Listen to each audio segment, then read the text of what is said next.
The last calculus unit. Integration. Yay!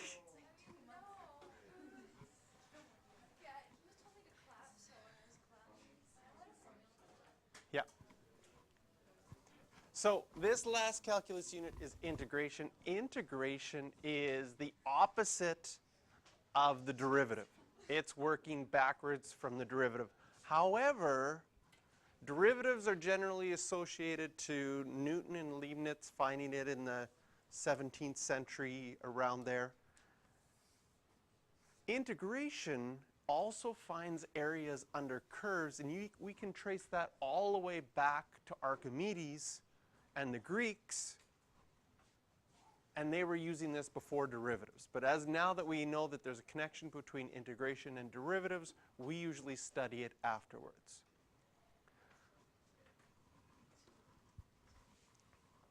So antidifferentiation, which is just the opposite of differentiation, is just working backwards. And we've had some of these in our notes already. Because sometimes earlier on I had a little thing that said work backwards, and then you just had to undo what you just did. So I was getting you to think about integration already. So when we work backwards, we call it either the antiderivative or more commonly the integral, if we can figure out what would the original function have been to get that derivative. So if we have a derivative of 2x, what was the original function?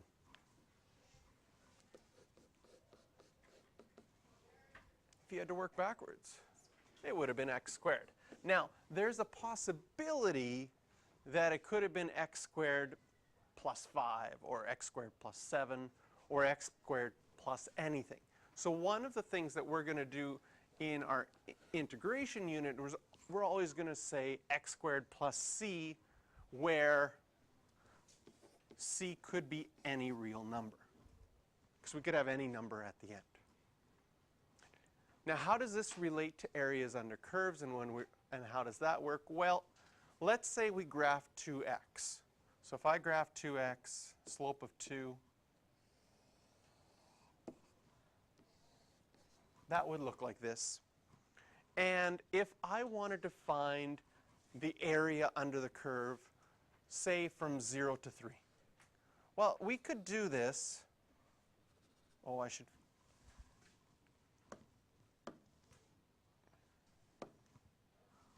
This is the unit that you get to use crayons to color things in. So if you want to bring crayons to class, you can. But if I wanted to find that area, not using calculus at all, it would be easy, right? It's a triangle. And the base of this triangle is 3. And since my graph goes through the point 3, 6, I would know that the height of that triangle is 6. What is the area of that triangle? Base times height divided by 2, we get 9.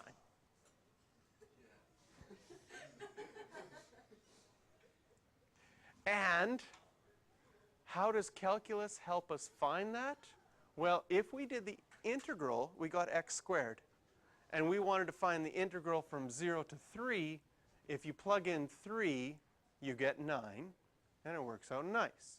So you wonder, well, how does it work if I wanted to figure it out, if I wanted to figure out the area between 4 and 5? What would that area be? Well, if I plug in 5 into x squared, I get 25. Basically, that's going to find the area of the triangle from 0 to 5 is 25. If I plug in 4, I get 16. If I subtract those two, I figure out that this area in between, colored with red crayon, is 9. So that's pretty cool. And we're going to be able to find areas of shapes that we couldn't find. Like these shapes are pretty easy. In fact, this one you could even just count 1, 2, 3, 4, 5, 6, 7, 8, 9 full squares and another. Well, not 8 full squares, and then there's a little bit extra there. But that little triangle in the end is another 1.5. Or 1, sorry. Okay. So this is just the idea of why we have to add c, because there's an infinite amount of functions that could have that derivative, because you could have plus 5 or plus 7.2. So we just say that there could be a constant at the end, and that says that there could be more than one function.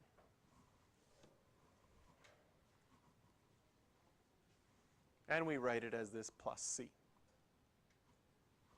Now the symbol that we use to find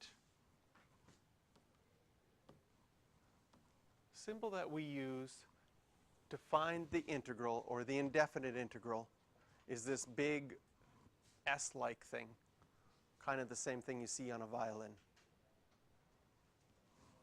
So a lot of calculus books, like if you look at my old calculus book that I showed you the other day, what do they have on the cover?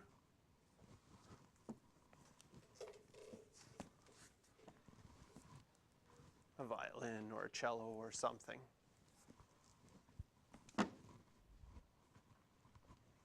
So that symbol is called the integral symbol, and what you have inside is called the integrand.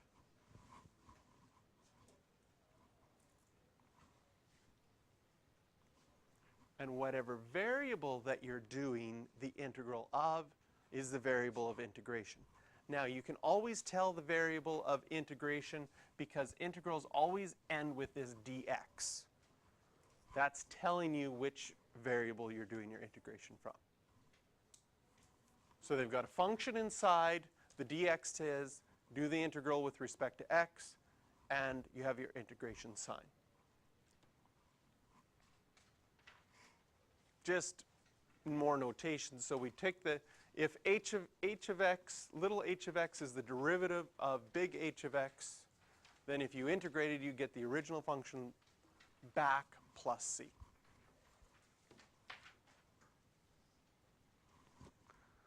So in order to do this, we've got to sort of work backwards from all the things that we've learned so far. And sometimes working backwards is going to be tricky, because sometimes when you work forwards, you simplify as you go, but it's hard to unsimplify when you work backwards.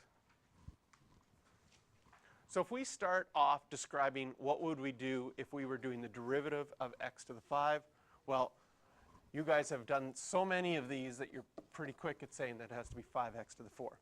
Well, what do? You brought that number out in front. The 5 came out in front, and then you subtracted 1 from the exponents. This is the derivative going this way. So if you wanted to do the integral, you'd have to work backwards, so you have to go this way. Well, could we write that out and explain it in words? And these were questions that you had before, right?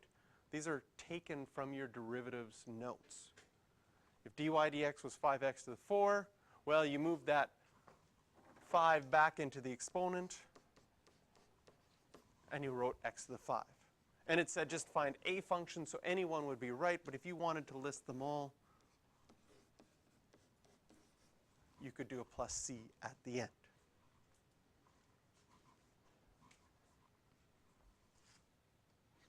Similarly with this one, you start to realize, oh, if I'm working backwards, if I'm doing these steps that we had here before, the last thing I did was subtract 1 from the exponent. So when I'm working backwards, the first thing you would do is add 1 to the exponent. So you know it's going to be an x to the 3.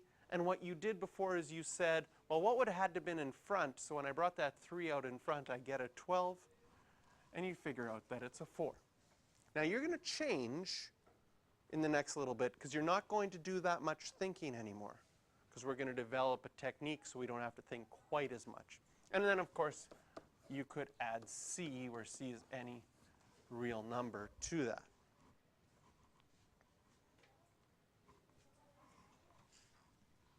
So how do we take those steps and do them differently? Well, the opposite of subtracting 1 from the exponent would be to add 1 to the exponent. And that becomes our step 1 when working backwards. And then the opposite of multiplying the number in front by the exponent would be to divide that number in front by the exponent that you have. So we're going to add 1 to the exponent and then divide our function by that new exponent. So this last question, instead of doing the mental math and figuring it out, we're going to do the following. We're going to say, oh, I'm going to add 12, I'm going to add 1 to the exponent and divide by that exponent, plus c. And what's 12 divided by 3? Well, that's 4, just like before, but you can do it quick and then simplify afterwards and get the same answer, which is really nice when the numbers aren't nice. Like if the number out in front instead of 12 had been 5.3. Then your mental math would be like, oh, my head starts to hurt a little bit. But now you would just do 5.3x cubed divided by 3 and figure out from there.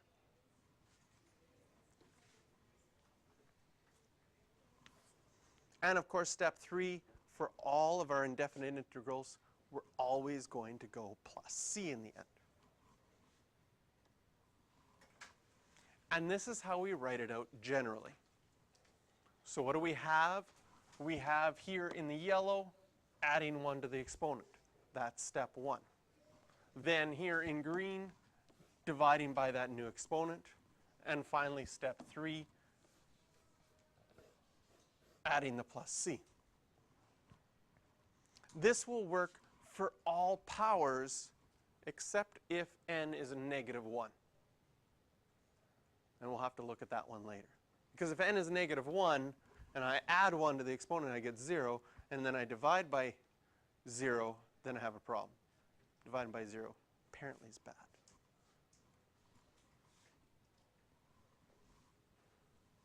And this is the same thing, and it says it doesn't matter.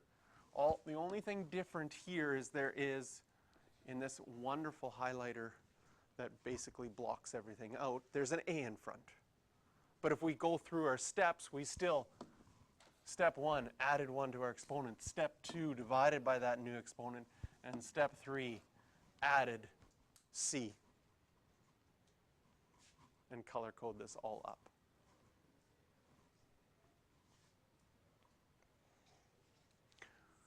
So unlike the ones we had in our first unit, in the first unit when I said work backwards, I almost always gave you nice numbers. The 11 out in front here isn't a nice number. Find the indefinite integral of 11x to the 5. So if we want to write out this in math, I don't know if that's proper grammar, but if we want to write this out in math, what they're asking for is 11x to the 5 with respects to x is equal to what? Go through our steps. Add 1 to the exponent, divide by our new exponent, plus c, where c could be any real number. Which is way better because if you would go back to how you were doing this before, you would have said, okay, I need a 6 up here. And then the 6 will come out in front and I'll get an 11. And then you would pause for a long time and go 1 point. And then you'd be like, oh. You have to either go, you just get frustrated, right? The answer was 11/6 if you left it as a fraction. And it's so much easier if you have it that way, okay? Especially when you get to some more not nice numbers, like negatives or fractions. So integrate this with respect to x. We are going to get, so the integral of x to the minus 3 dx. Add 1 to the exponent, negative 2. Divide by that new exponent, negative 2. Plus c.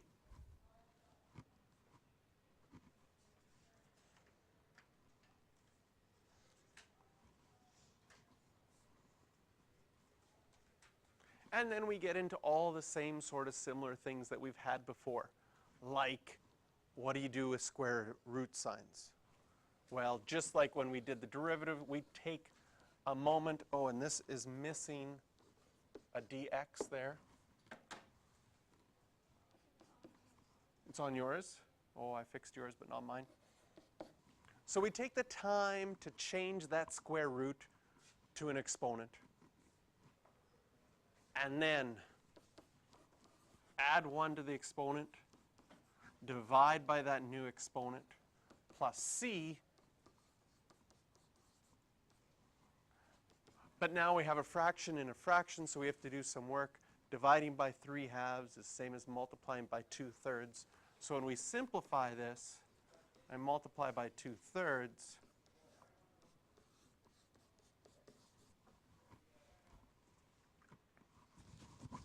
I get 20x to the 3/2 divided by 3. Again, trying to do the mental math. Once you added 1 to the exponent and had 3/2, to say to yourself, oh, what would the front be so that I get 10? The 20/3 probably wouldn't come right away. So this allows us to do that relatively easy and without having to think very much. So here's one for you to try. Notice the notation here. It says find the integral of y dx. This is saying we're doing the derivative with respect to x, but this isn't an x. So this means I could substitute in, and I'm going to write that. That's the same as that, right?